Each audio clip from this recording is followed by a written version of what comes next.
بیعت رضوان په موقع باندې چې کله نبی علیه الصلوۃ والسلام حضرت عثمان غنی رضی الله تعالی عنہ خپل سفیر جوړ ک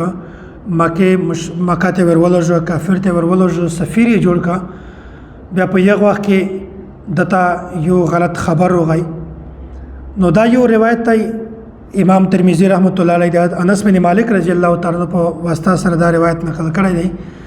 چې کله دې ته دا پیغام وروغی چې عثمان غنی رضی الله تعالی عنہ خو دغه کافر شهید کا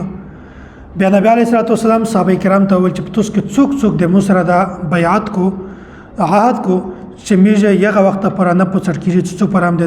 د بدل وخسته نه وي بیا په دغه وخت کې څوېرله سوا صحابه کرام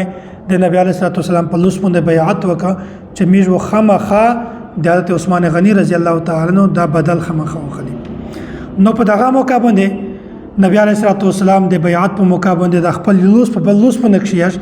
او دا یو په بخاری شریف کې د موجودی هذه ید عثمانه چې دا لوس د عثمان غنی رضی الله تعالی عنہ لوس دی نو دامره اعتماد یو په بیا په ان بعد دغه تذکرہ په قران کریم کې دی دا ته بیعت الشجره هم وی چې د یو ون لون نبی علیه الصلوۃ والسلام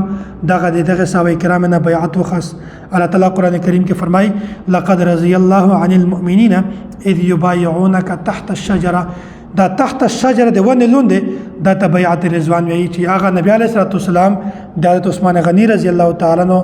د قتل د شهادت متعلق چې کیم د صحابه کرام نه بیعت وخصتا هغه د یو ون لون د نو خسته دي نو هغه تذکرہ الله تعالی په قران کریم کې کړی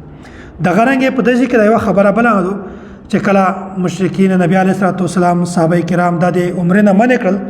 بیا په یو وخت کې عثمان غنی رضی الله تعالی عنہ خاصه هته له اخ سفیر و بیا دوی ورته ویل چې ته کاچیر عمره کړل غوړې یا طواف کړل غوړې ته کړل چې ته اجازه ته نو دا ورته ویل چې څو پورا چې د مو پیغمبر رسول الله صلی الله علیه وسلم عمره نه وکړي تر څو پورا چې د طواف نه وکړای یغه وخت پر ز عمره نه کزه یغه وخت پر طواف نه نو حضرت عثمان غنی رضی الله تعالی عنہ دا هغه صحابي چې د نبی علیه الصلوۃ والسلام په دبن دمره اعتماد کړو چې دا یو لوس په بل لوس په نقشې شوی چې دا لوس د عثمان غنی رضی الله تعالی عنہ طرف نه دی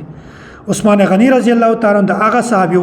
چې نبی علیه الصلوۃ والسلام خپل دوی لري حضرت رقیہ حضرت ام کلثوم رضی الله تعالی عنہ دادته په نکاح کې ور کړی وي او دا حضرت عثمان غنی رضی الله تعالی عنہ دا هغه صحابي چې نبی علیه الصلوۃ والسلام څوره د جنت بشارت ورکړی وو الله تعالی د مشتستا د صحابه کرام محبت نصیب کو